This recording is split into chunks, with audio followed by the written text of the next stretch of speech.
Sera, and welcome to episode 200 of the Stretty where myself, Dale O'Donnell, and Brian Murphy will preview Manchester United's mammoth task of an FA Cup final against Man City.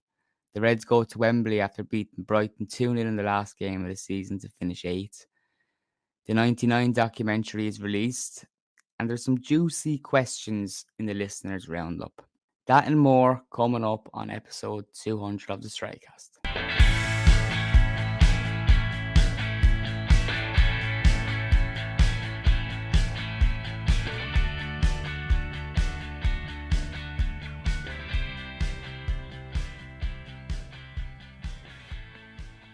Brian, busy weekend for us, boy. I know you were away with family on a pleasant trip, doing all sorts of activities.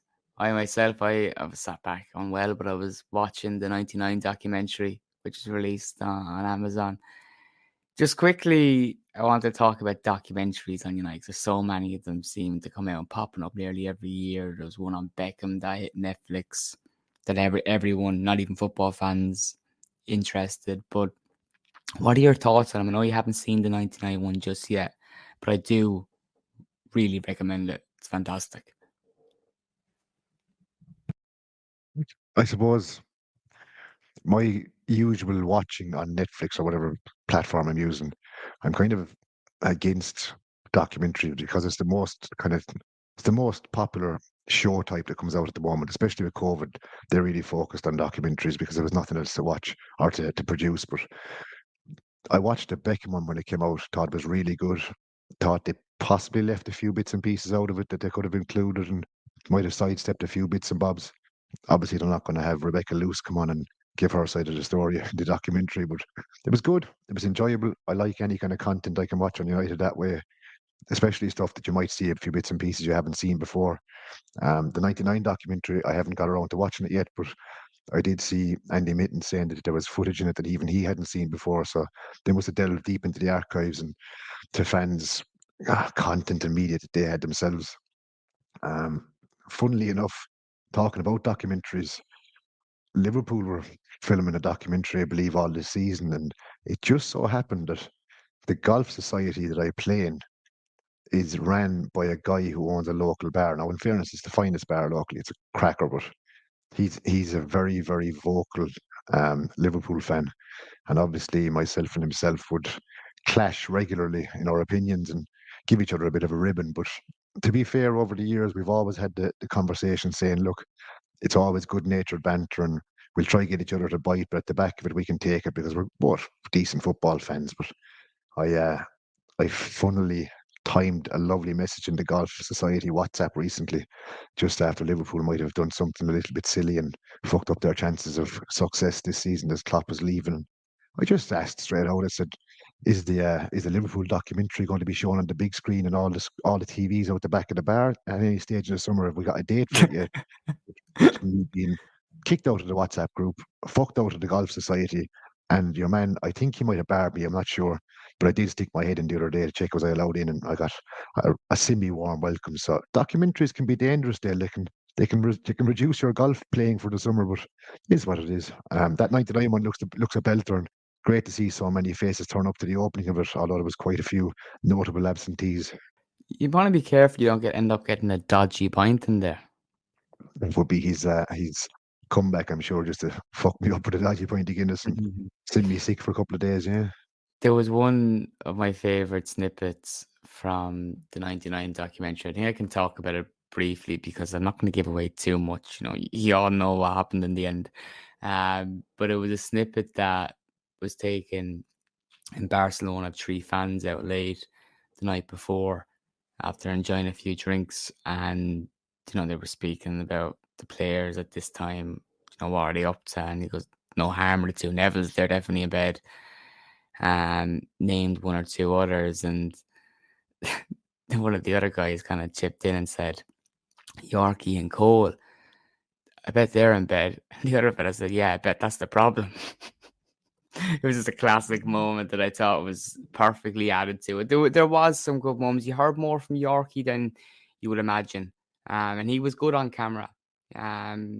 He kind of added a bit of flavor to it, whereas I think Andy Cole was a bit more kind of set back. I mean, you know that from interviews, you know, probably from listening to Andy Cole in the past, he's a bit quieter maybe or shy in person. But Yorkie was, you don't hear so much of him, and to see him play such a kind of a key role in this, I thought he was very good in it. Have you seen what's basically the new Man United visual podcast in Andy or Gary Neville's overlap? To be fair, it's kind of winding people up. It's all United ex-players and guests, but Andy Cole was on it there. Was it during the week or last week? And I listened to it. Quite enjoyable actually, because Coley can be kind of, it can be a bit tough to listen to sometimes. He doesn't give a whole lot away and he can be kind of a bit monotone, but I thought he opened up a lot more on that one, and it was a really good listen. A couple of stories from back then that made me smile, but he strikes me as a kind of a fella. He kind of, I suppose he explained it himself. He just doesn't suffer fools, and many player he didn't talk to. Sheringham in particular kind of slighted him one time coming off for England, and that was the end of it. Fuck you, I'm not going to talk to you. So you wouldn't really see Coley as that aggressive a character in the sense that he'd hold grudges like that. But it was actually a decent watch, yeah. I think Coley, though, throughout his career, even post career, he's been underrated, undervalued by many pundits and critics when he was a player, kind of wrote off what he was doing on the pitch. And that's carried him throughout his career. And maybe that shadowed his personality. You also look at his battles with health, some of his battles even off the pitch with relationships and so on, that he didn't have it easy. If you listen to some podcasts that he's done elsewhere, I can't think off the top of my head which one he did about his relationship, but it was actually heartbreaking stuff that when he turned ill, one of his partners just couldn't really cope with him being ill and left him. So he hasn't always had it easy, and it's quite sad things have gone for someone that we as United fans, cherish and admire and celebrate. We think that, oh, he must be happy the whole time. That may not be the case. One of the interesting ones I heard, he was talking about, it was the fact that he didn't take penalties, and they asked him why, and he just said straight out, I wouldn't consider it anything beneficial for taking penalties. My job is to score goals, but taking penalties would just kind of, I suppose, kind of butter up the stats a small bit. But he was. I thought it was a really good listen. Yeah, it was very interesting to hear him kind of open up about his career, and I liked the talk about when he started off playing football first and going out on loan and how he wasn't respected by lads at Arsenal and whatnot. But it was if anyone hasn't seen it yet, I'd give it a watch. It was quite interesting, and he definitely has a bee in his bonnet, and rightly so, about not getting the plaudits that he should deserve, because he's rarely mentioned in the conversations about who the best players were and best strikers and Premier League legends and whatnot. He kind of gets sidestepped for some reason, which is kind of strange because he was a fucking goal machine. Like, he was absolutely fantastic, and he definitely does not get the credit he deserves. But you can see it in him that it does piss him off, because he always kind of mentions it, that he does kind of, I suppose he does kind of have a little bit of a fucking an issue with the fact that he's not involved in these conversations. He has got an argument too, because he was fucking lethal. Like, I can remember watching him when I was a kid, himself and Yorkie. They were just different gravy altogether. Absolutely unreal. One of my big beefs from the documentary, though, although I thought it was fantastic, and I recommend everyone go watch it if you haven't already on Amazon Prime or legally, is no Roy Keane.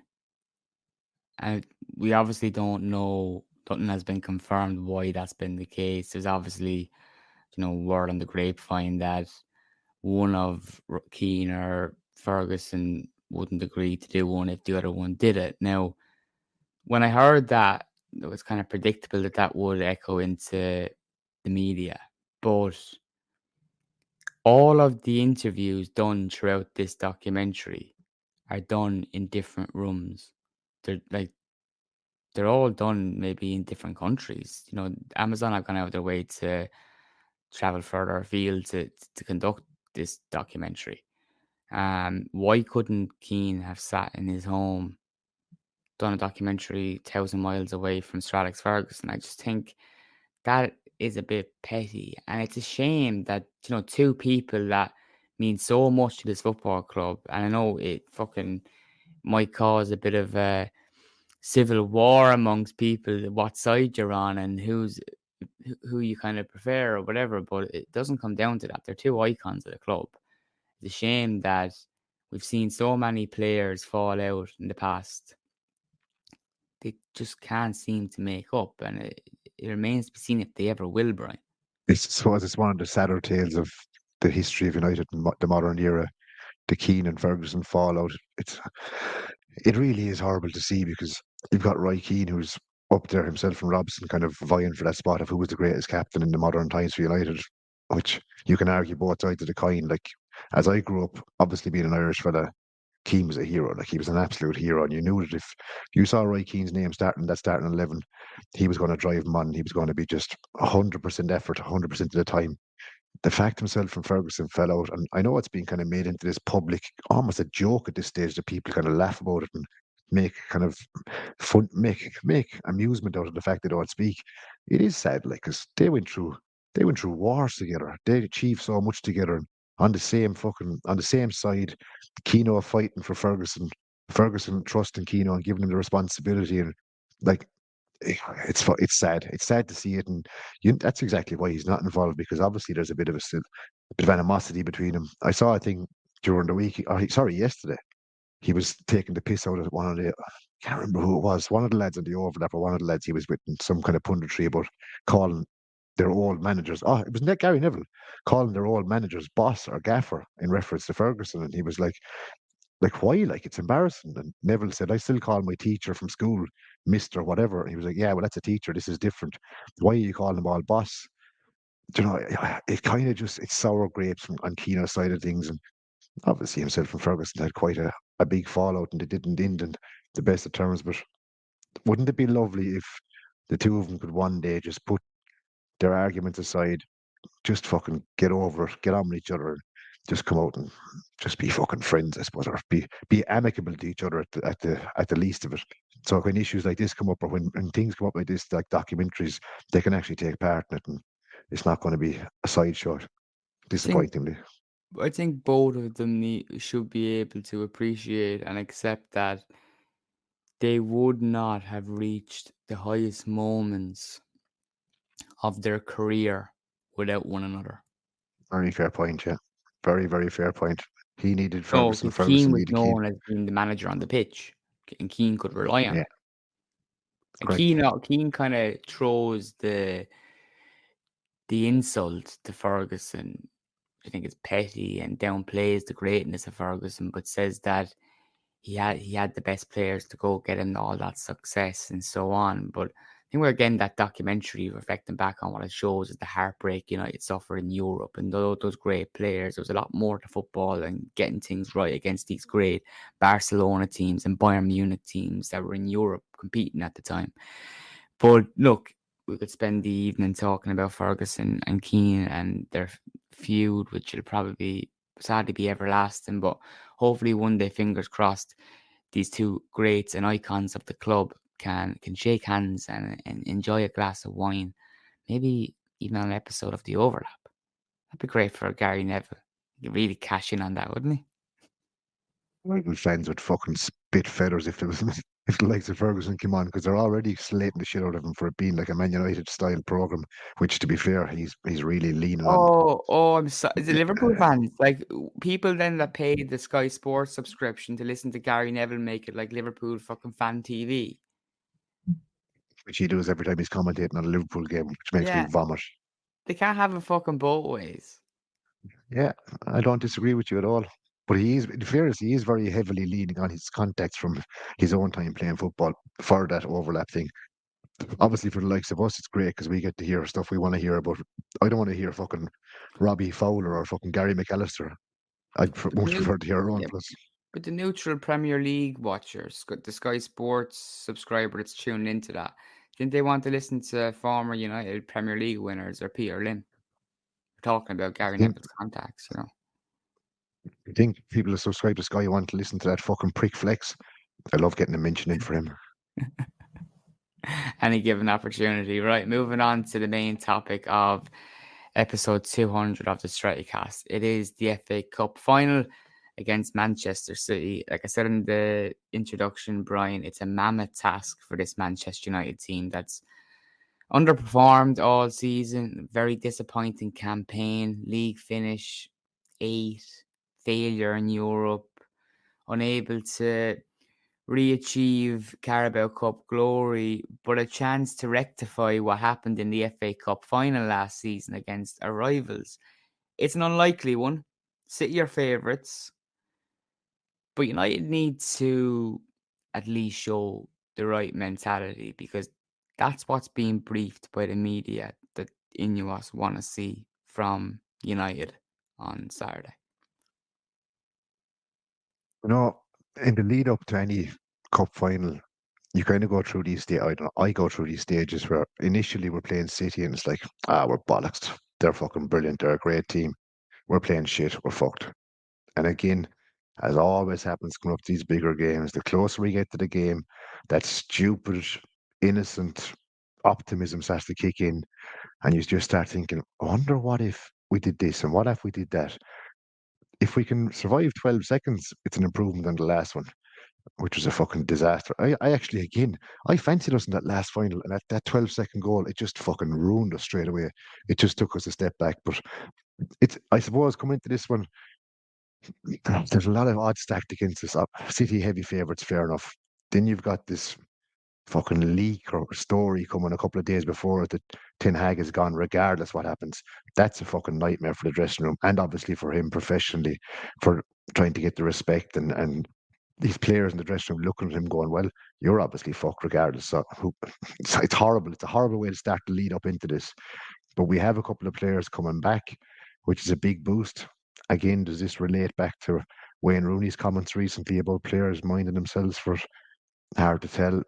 You could speculate, I guess, but then Just you've got just another on side. that, just on that, just quickly touch on something. Luke Shaw being called into the England squad for Euro 2024. I know Rashford was omitted, but is that not telling, Brian, that someone who has missed chunks of the season, you know, yeah, he might be returning at the end of the season, but that's, I think what Rooney was talking about was the effort players put into being available. You know, Shaw is always available for England. It's been chunks most seasons since he's been at United where he's been missing. And players, the best players all speak about throughout their careers, they play with niggles and knocks. Every season, you play with pain. You can't wait till the end of the season for a bit of recovery. And then you can't play when you get the serious cruciate ligament injuries, metatarsals, whatnot.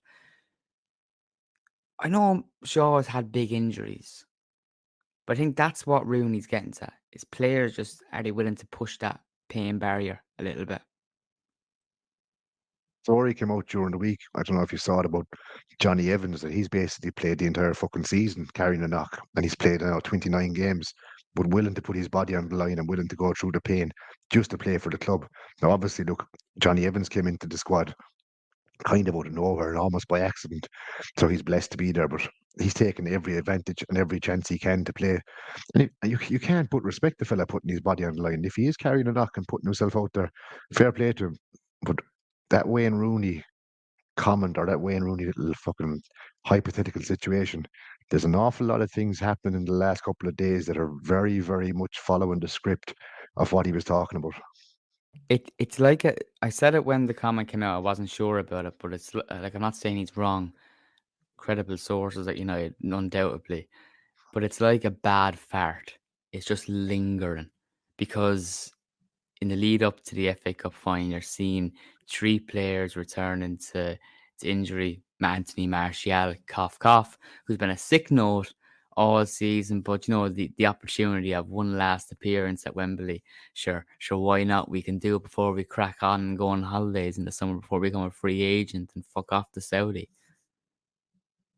There's a lot of side stories going on. Like if you sit back and view the lead up to this FA Cup final, there's so many side stories appearing out and over. Like you've got Marcus Rashford, since I won't say sensationally because it's not. He's dropped from the Euros, which, to be fair, probably the right decision based on the season he's had. Although he turns up for England and he's a big game player, there is that argument for it. But you've got that happening. Does Rashford start? Does Rashford go out and try and make a big statement by having a massive game? What way is Rashford going to react to being dropped by the England squad? Is it a stage in his career where this absolutely fucking destroys him? Or is it a stage in his career where this is the kick up the hole he needs and he fucking catches fire again? You've that little side story. You've got the side story of Rooney's comments, lads appearing out of nowhere coming back to fitness. You've got Luke Shaw getting picked for England. Southgate justifying it by saying it's a long shot, he might make it. They're kind of playing the card that he's the best left back they have, and they're kind of giving him every chance. That's fine. You're justifying that pick, but you're casting Rashford aside. But Jack Grealish, who's been fucking dog shit, gets picked. So there's arguments left, right, and centre. Then you have the fucking Ineos, by the ways, leak about Ten Hag losing his job regardless. There's a shitload of side stories going on leading up to this. Imagine the chaos that's going to cause inside in the dressing room or in the first team squad. All these different issues coming up. That's not ideal when you're going up against a team like City in the state that they're in and the state that we're in. Do you know what I mean? Briefly on the Ineos thing with Ten Hag and should he be sacked, all these candidates emerging as front runners, and the Guardian saying it's Tuchel. You've got other reports saying it's Kieran McKenna, Thomas Frank, Pochettino. The list is on grown, and I think the media are having a field day. But they've been tight-lipped on the managerial situation since they've come in as co-owners. Very clear. We'll decide at the end of the season. They've not made it publicly clear whether they're backing Ten Hag or they're letting go. I just find it so strange, lead up to this game, the biggest game of the season, that they obviously want Manchester United to win a trophy, Ten Hag to get the job done. Why would they leak it now? And it goes back to where these leaks are coming from. So you had DiMarzio on Wednesday night, I believe, in Italy, strongly suggesting that United have decided that they're going to part ways with Ten Hag, and that he was kind of getting the word in that Roberto De Zerbi was a front runner candidate for the job.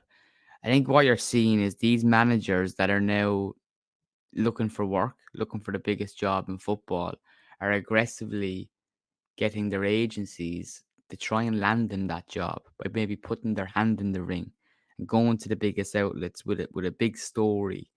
Yes, every man and his dog knows that Ten Hag's future is uncertain right now. Probably, of course, the end of the season, biggest story in football. What are United going to do? But in the lead up to the FA Cup final, I think a lot of these journalists are sticking their neck out. Um, Managers doing it shows a lack of class. The fucking focus needs to be on beating City on Saturday. It can't be on people wasting time about who would you rather, Thomas Frank or Gareth Southgate. Fuck both of them. Eric Ten Hag to win the FA Cup on Saturday. Wouldn't we all fucking love that? How about that? As we've said for so long now, and I've been beating this drum to the stage where I'm almost bored of it. But people talking about what manager would I hate when people say to you, "What manager would you prefer, or who are you looking at?" We have a manager. We back the manager. That's what we do. That's what football fans do. You've got a manager. You fucking defend him and you support him and you back him. Eric Ten Hag is there. I re- we've said it to death on this podcast. We both want to see this fella continue in his role next season. The likes of Pochettino and all these other managers sticking their hat in the ring, it's like vultures circling. They smell a bit of blood. They can see that there might be a chance of fella's losing his job, and all of a sudden, oh, this guy would be interested in the job. This guy wants to be at Man United. This guy fancies the task. Fuck off and just stay out of it until you're fucking appointed, you cunt. It winds me up, and it's kind of taken the shine off the fact that Eric Ten Hag's got us to an FA Cup final again this season, in a season where we've been fucking decimated by injuries. The media has had a field day tearing us to pieces. A certain demographic of our fan base is all too fucking happy to throw the knives into him and stick a dagger into his back.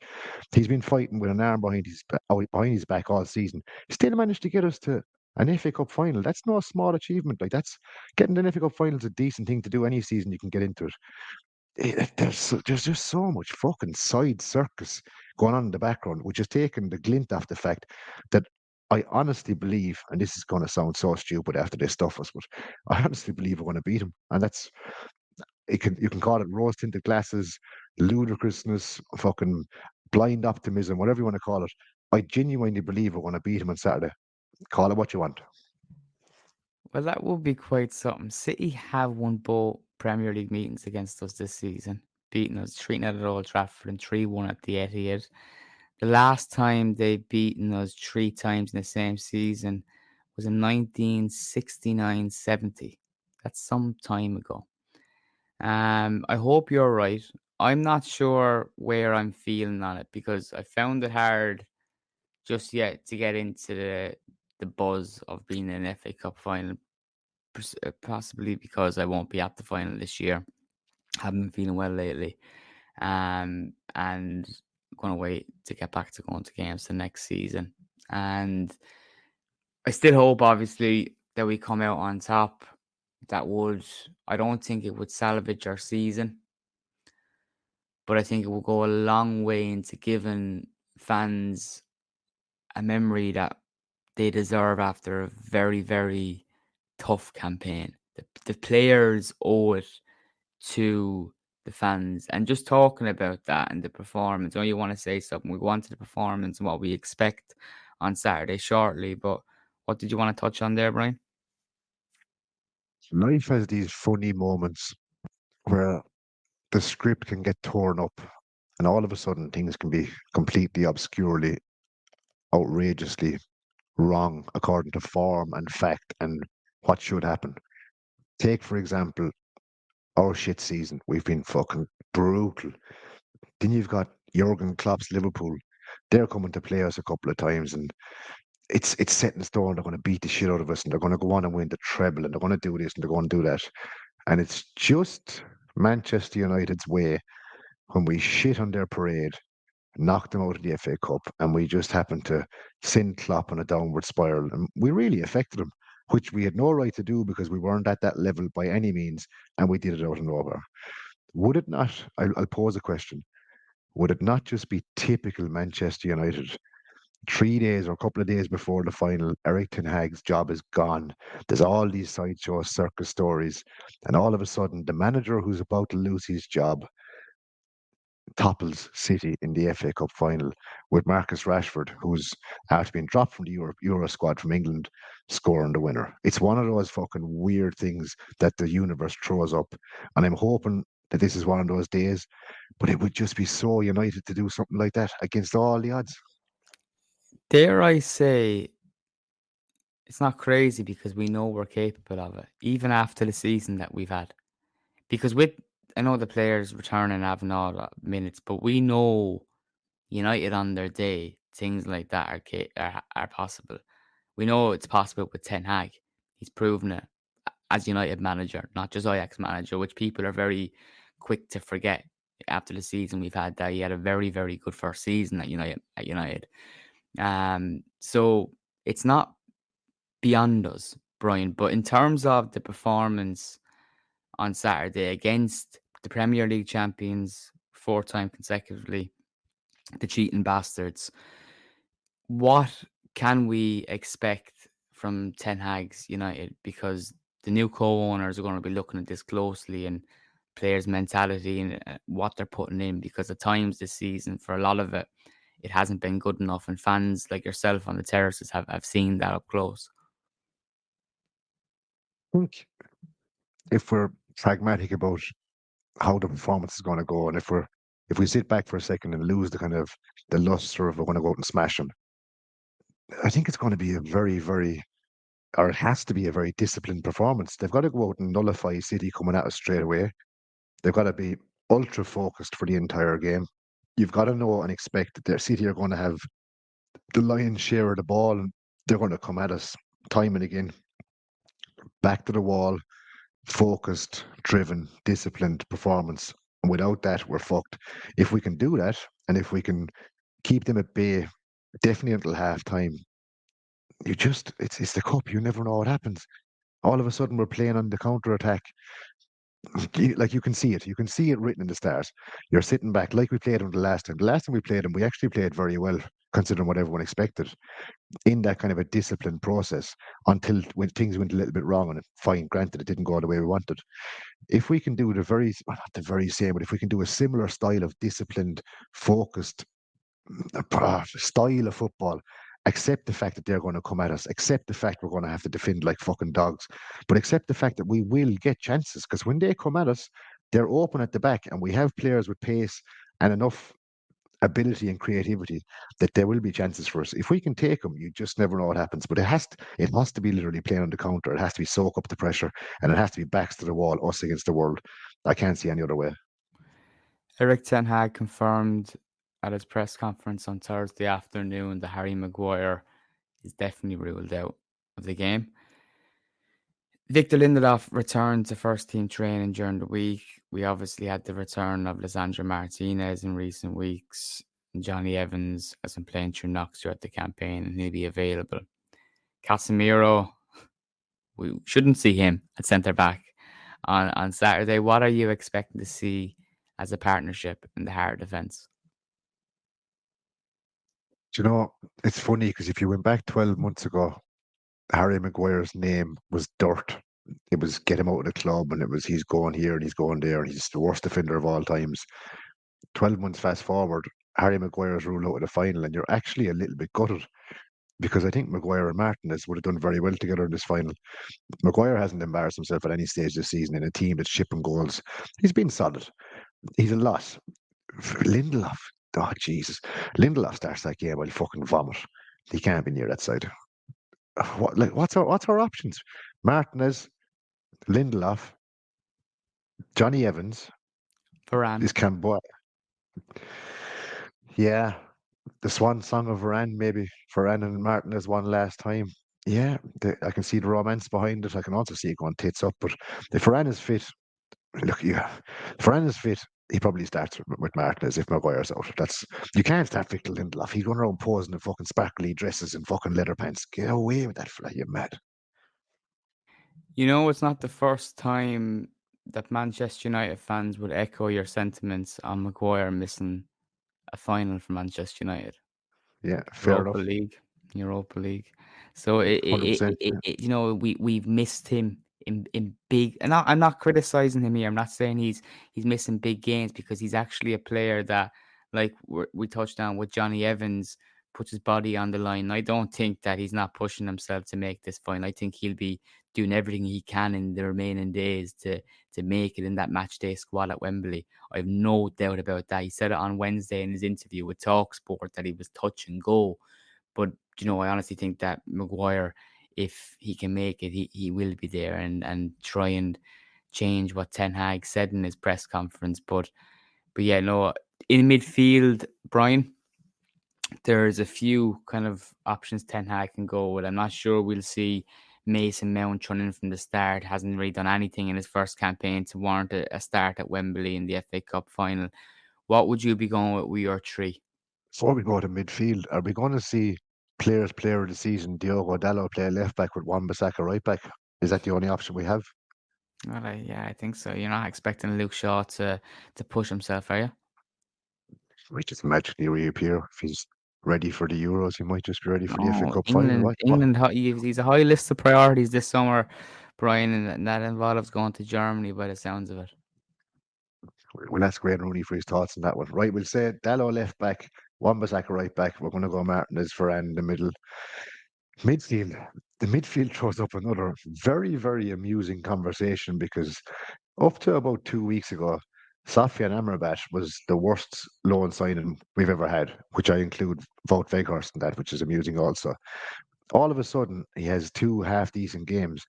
Oh, Amrabat has to start over Casemiro, blah, blah, blah, blah. Like, Jesus Christ, how fickle is the fan base. For fuck's sake, like, he can't have two games and all of a sudden he's our starting number one player. Am I starting Casemiro? Kobe Manu starts. Bruno Fernandes starts. Casemiro starts. I know he's been shite. I know he's been shite. I know he's fallen off a cliff. But at the end of the day, it's fucking Casemiro. He's been there. He's done that. You have to give him the benefit of the doubt that he's going to turn up on the day and he's going to perform. So that's my front. That's my middle three, 100%. The reason I agree with all, especially Casemiro, in terms of Amrabat, is we're starting this. We're not starting this. It's the end of the season, but we have a lot of players back. I'm not saying that Casemiro are suddenly going to start performing well like we seen him do last season. That's probably not going to happen. But when you go into games like this, especially as underdogs against the Pep Guardiola bunch of cheating bastards, you are going to have to take risks. And one of those for Eric Ten Hag will be starting Casemiro. It's just one he has to take. Anyone complaining about team selection on Saturday needs to be mindful of the fact that there's no set team that will please everyone. You know, there's just not. There's players there that some people absolutely despise and think are shit. Amrabat for me has been awful all season. Two good games in games that weren't basketball matches that I said at the podcast suit with him. Ten Hag's football, the way if he's manager next season, will want to be more aggressive on the front foot, and I don't think that will suit a player like Amrabat in such transitions. But anyway, totally agree with your midfield. The front three, well, two places I believe select themselves. I don't think we'll disagree on. The big one will be Rashford or Ahmad. Agree? Yeah, 100%. Highland up front. Garnacho definitely starts. It's another topic that we could have covered at one stage, but I'm almost sure this is Garnacho's 40th appearance in a row. Am I close to that? I'm not one I'm bit almost. surprised. Not one bit I'm surprised. on. And Yeah, it's not good. That's not right yeah. for a 19-year-old. End of the date, but right. Let's just say Garnacho and Highland start. It's between Rashford and Diallo. You've got the question: does Rashford use the Euros dropping as fuel and perform? And then you've got Diallo, who, in fairness to the lad, people have questioned all season why he's not getting more time. And it's a fair question. Obviously, Ten Hag has reasons for it, but last couple of games, Ahmed Diallo has been exciting to watch. He's been creative. He's been kind of one of the more, I won't say productive, but he's looked like doing something. He's got a fair shout of starting this game ahead of Rashford. Which one am I picking? I'm going to put my neck on the line simply because I like Garnacho on the right more so than the left. I'm going to start Marcus Rashford and hope that he rams it back Southgate's throat, even though it could be a complete fucking flop. But that I'm going to go for the romantic side. Ten Hag's last game, by the way, is Rashford's fucking proving everybody wrong. Go on, Marcus, do it for me. Yeah, I'm going the same. I'm just going to focus on what Eric Ten Hag said today in regards to Rashford's England mission and how he can use that to fuel his game and motivate him, hopefully, for Saturday's final. Ten Hag said he looks good. That is a career, ups and downs. A down can also give fuel, and that is what I see in training. He will be highly motivated, speak with your feet, highly intelligent. He has had a big career. I'm sure he will get over this and get more goals. And with that, Ten Hag, to his credit, has backed Rashford throughout the season publicly. You know, throughout all this campaign and media campaign, people totally getting in hard on Rashford. And he's been criticised rightly and wrongly for his actions, not just on the pitch, but off the pitch. But Ten Hag throughout has been, you know, a real good kind of backing his player and mindful of the fact that this is a guy that got me 30 goals across all competitions last season. I'm not forgetting that. And maybe that will stand to the manager come Saturday in the final with, as you say, Rashford standing up and getting a winner against City. That'd be fantastic. In the season that we've had all season, how many managers would have eventually snapped and thrown the players under the bus publicly? Whereas Ten Hag, to his credit, he never had, like, he never has. He's never gone in on the players. He's never blamed them. I know he's made some fucking ludicrous statements at times, but I think he's making those statements to try and deflect from the fact that the players aren't performing, the team isn't going well. He could have literally gone in hard, and many a manager would have done it and said they just weren't good enough, and the players this, and the players that. I'll give him credit for that. He could have gone to town on him. He hasn't. Again, Rashford's had a fucking horror season, and as you said, he's backing him. He's publicly giving him his support. that's good from the manager. That's what you want to see. Like it's us against the world. It always has been. To see that the fact that he's standing beside his man out in public and he's going, yeah, he can make this the fuel to his fire. I like that.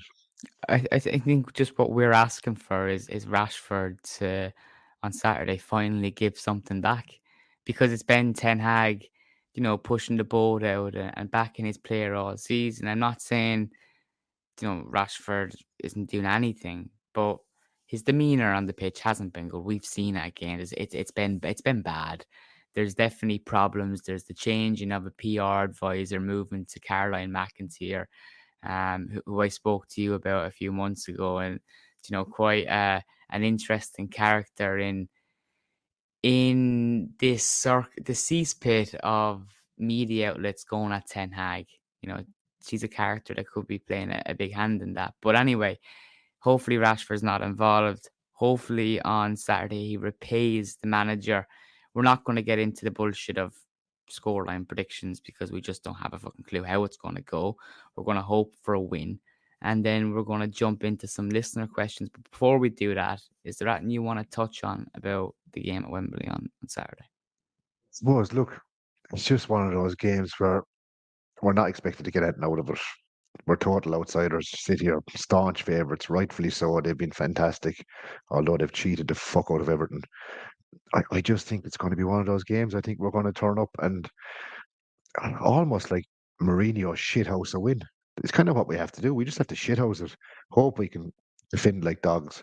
Hopefully catch them on the break. And Jesus, like it'd be so funny for us to go into Europe by beating City in the FA Cup final after having a tragic fucking league campaign. But it is what it is. We'll live in hope and pray that when I make my debut on the hallowed turf of Old Trafford on Monday, that I'll be doing so for the team that beat City a couple of days beforehand. Let us pray. So tell us about United's first signing of the summer. Right. So I was scouted by United Scouting Network. They have a demographic of player they were trying to identify, and what they needed was a shit plumber. And I seem to just tick the box. Joking aside, last season the club did a fan pitch day. So they opened it up to like people who run supporters clubs and different kind of demographics of the fan base, and didn't get picked last season, fair enough. But this season I put my name in. They sent us an email and said, look, we're opening it up for people who run supporters clubs, and I obviously run the West Limerick branch. Stuck my name into the hat, and luckily I was pulled out. So on Monday, I'm flying to Manchester to do what they call a fan pitch day. So we're going to go into the dressing rooms, get togged out, come out to the music, play an 11-a-side 90-minute game with refs and linesmen, managers.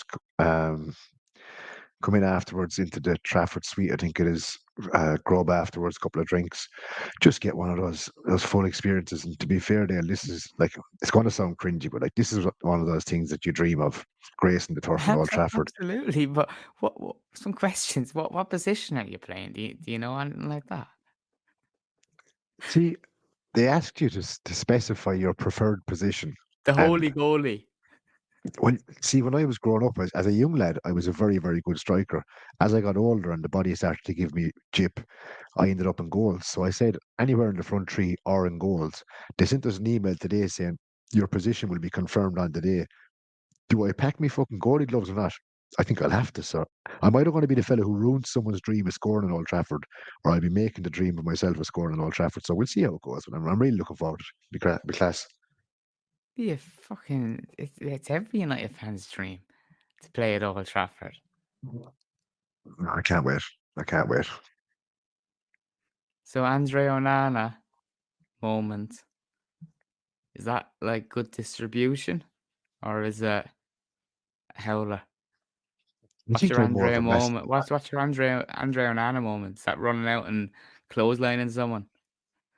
I'm either going to be a Massimo Taibi or remember your man Schumacher before who absolutely fucking killed someone. I'm going to be one of those two, I reckon. Right, we have some intriguing listener questions, which are FA Cup final flavoured. The first from Fabiola. asks, should United have done more in protecting their manager from the rumours ahead of the important cup final? Shouldn't they have learned their lesson with Louis van Gaal? If the outcome is the same, is it time for our club's behaviour to change in direction of leading these operations? So I think what she's saying is they need to kind of, you know, be more tasteful in sacking a manager. Is there a tasteful way to drop an axe?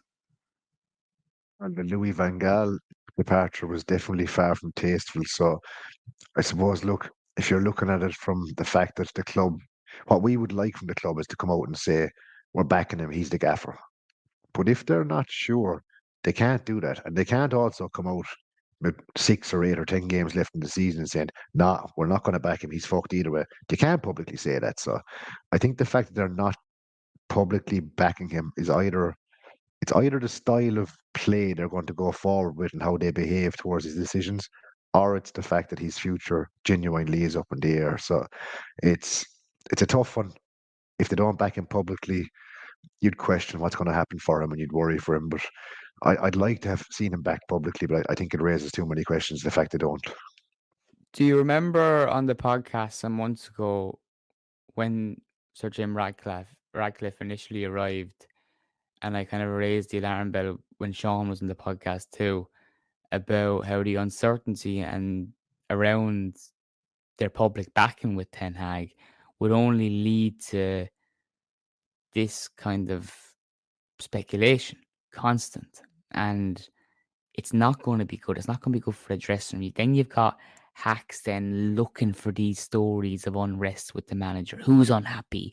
And the reality is, every football dressing room you go into at the top level, even, you're going to find players that think the manager's a prick.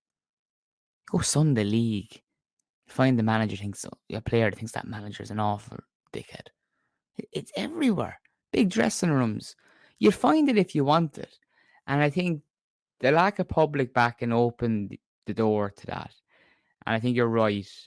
If they wanted to publicly back him, then they would have. That might suggest the writing's on the wall, but I just don't want to believe that there's no hope for a future with Ten Hag, with days ahead of the final. I know the season's nearly over. If it happens, it happens. We can assess it and move on.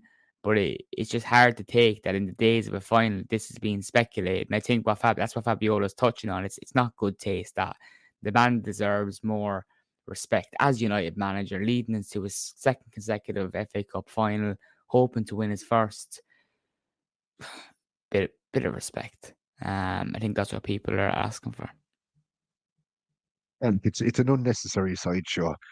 A mere few days before the game to get these silly reports coming out of nowhere. Again, I've almost gone to, dare I say it, Matt Letizia conspiracy fucking doubting that I see these Oh, stories come out and I'm like, is it just some prick of a journalist running with a story because it's going to cause a scene, or is it actually reality? So hard to know, but it's definitely something we didn't need going into this game. It takes another fucking tangent of what the outcome of the game is going to be, and if we win it, does it save his job and all this nonsense? It's horrible to see it. It really is horrible to see it. But all we can do is trust the fact that Eric Ten Hag's going to beat City and he's going to continue in his role and he's going to be very successful. and bald is best. Damien Young asks Marcus Rashford retribution or finish the season on a whimper. I think it has to be retribution. Well, again, it goes back to the fact is, does Ten Hag, does he give him the chance to get retribution? Does he deserve retribution? The one thing I've asked for from Rashford, and I suppose I've said it in the podcast numerous times, I know Marcus Rashford is capable. We all know he's capable. On his day, when all the chips fall down and he's in place to suit him, he's phenomenally good. He's devastating.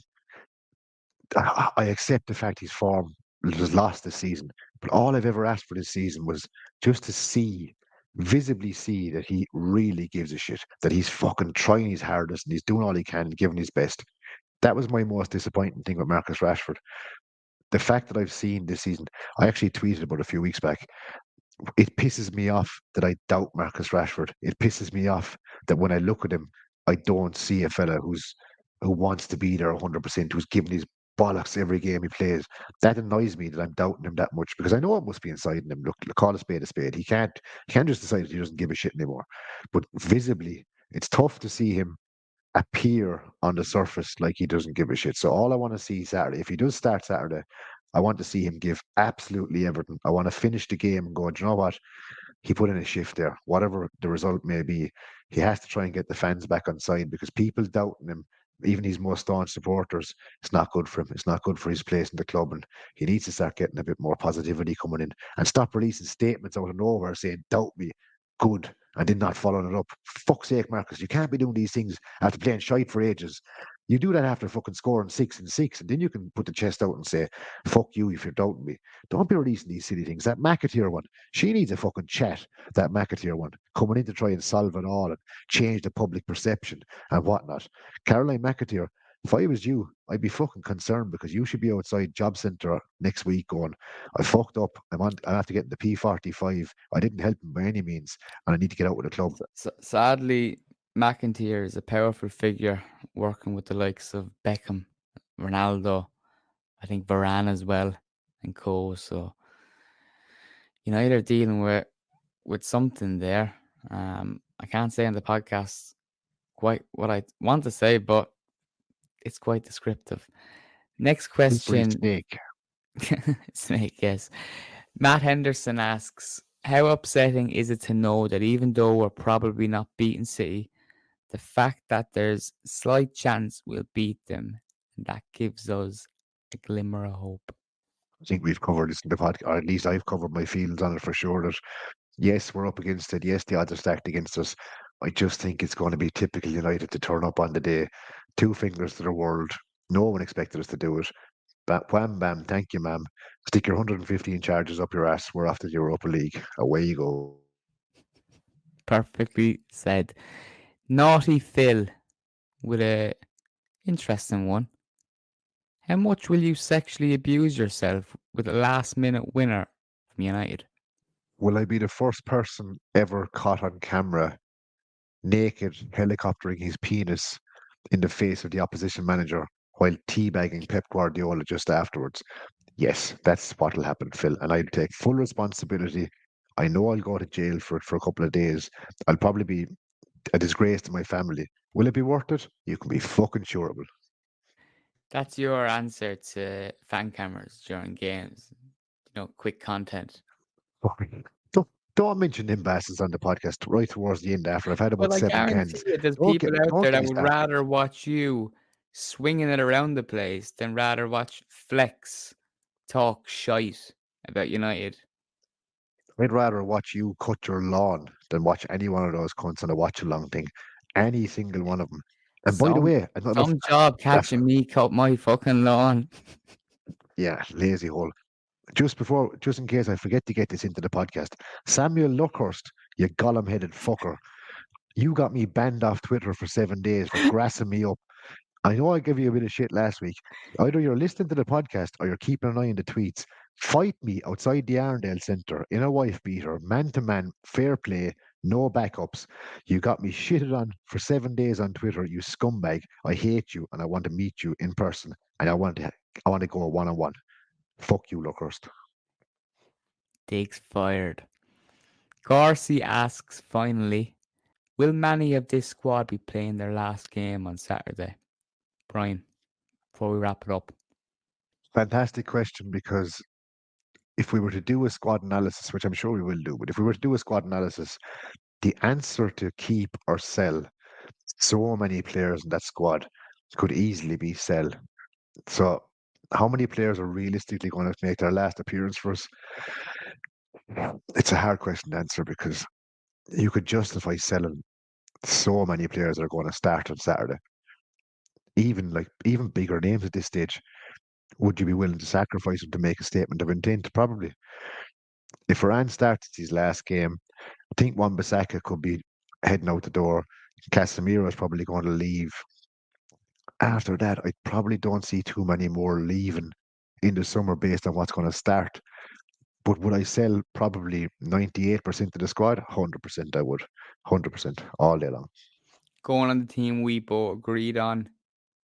three, I think, definitely, potentially four, potentially five, pushing the boat out given recent reports. Because, again, something we suggested months ago heading into this transfer window, that I wasn't sure that there was certainty for both Rashford and Bruno Fernandes to be at Manchester United. And there's been uncertainty with Rashford for months, obviously, with his form and unhappiness, well, from what we can see. But Bruno Fernandes has been, there's been certainty with that. He kind of said after his end of season speech that the club have to make it clear to him that they want him to stay. There's uncertainty there. So again, we don't know. I'm moving. I find it hard to even say this, but I'm moving closer to the opinion that Bruno's going to leave in the summer, and not so much that the club wants him to leave. I think he's going to leave if he does, perhaps leave. I think he's going to leave because his career hasn't got a whole pile left in it, and he needs to achieve something. And he might be. I'm just throwing a hypothetical. He might be looking at this saying, "I'm not going to achieve it here. Things aren't going great. We're not on a great spiral, a great tangent at the moment. Maybe I need to go and try and finish my career on a high." I hope, I really hope it doesn't happen, but I do think there's a strong possibility that Bruno Fernandes doesn't play for us next season. I understand that from a selfish point of view for his career being 29, and there may be a possibility that he's been told that they don't see Manchester United winning league titles for 3 years or so. And at that age, it's a long time for him to commit that. Now, while I say I understand it, I think it's a slap in the face to Manchester United, and that's all I ever prioritize, because Bruno came to the club and has been a fantastic servant. We've done nothing but admire his willingness to be available at any given time, playing through injuries and whatnot. And most seasons topping the goal scoring charts and assist charts and chances created charts, always up there. Top professional, brilliant club and country. But 1 year after getting the captaincy, really staking that you're this important, influential figure, which he is in the team, I think it walks away from a potential legacy. And we all, as fans, talk about players before my time, Brian Robson, and how the players that he played with, the teams that he played in, and could have probably went on and been successful elsewhere. Well, I'm going to look at it that way. And I think with Bruno, it's not a good idea to move from his point of view. Yeah, I have moved into the camp where I think, from hearing rumours and reports coming out from the club, there is a good chance he leaves, and I'd hate to see him leave. He's the one player you can really depend on all season that'll put a fucking massive shift in. Whether that shift is fruitful afterwards, whether he creates, whether it goes well, maybe not, but you can depend on him. And being the captain, it'd be a fucking desperate slap in the face to see him go. But again, if I take off my United coloured glasses, I can understand why he might want to go and achieve something elsewhere. There's plenty of top clubs in the world that would have him. I know people joke about the fact that, oh, he wouldn't get into this side, he wouldn't get into that side. He fucking would. He's a phenomenal footballer. If he was surrounded by other phenomenal footballers, look at him flourish. Look what he's done for us, surrounded by fellas that aren't performing. So let's hope that he does stick it out with us, and let's hope that we can start next season with a squad that's been reformed into a far more structured squad depth style team, that we know that we've got a bit of support off the bench every weekend, because our bench for the last 5, 6, 7, 8 games laden with academy players, and that tells a story in itself of how tough things have been for Ten Hag. As much as we love seeing academy lads coming through, you I should could, be seeing a bench where you've got strength. yeah, I get your point, but I could stomach that next season, a bench of academy prospects, if the first team was right. We've seen that bench when the first team just hasn't been right and it's been full of holes. And I think that's the real glaring issue, that people, complain, no, we've nothing to come from the bench. Very limited for games to start with. Really. But Brian, we've enough said ahead of the game.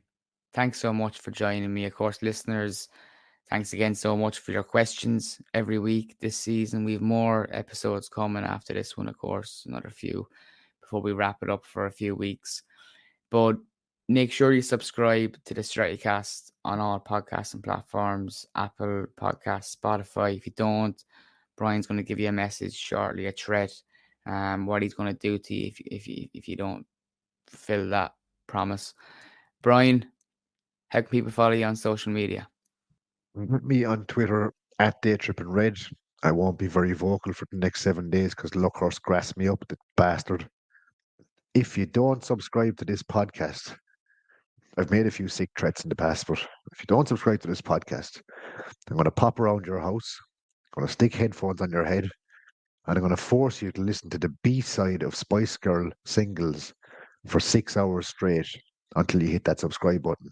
You can see it in front of you, hit the button, give it a 5-star review, because obviously we're class, and leave a welcoming, warming comment, or I'm coming for you. I thought you were going to go a step further and go to someone's house, force them in their sleep to eat easy singles, and look at videos of Steve Bruce in his boxers. I like easy singles, and you know what? Steve Bruce is in good shape. Nothing wrong with Stevie Bruce inside in a pair of boxers. I think I mentioned him in a mankini recently, so don't give Brucey any slander. Brucey's a good looking chap. A Go lot on, of love Brucey. for Brucey. Thanks for listening to episode 200 of the Strettycast, and hopefully we're talking next as FA Cup winners.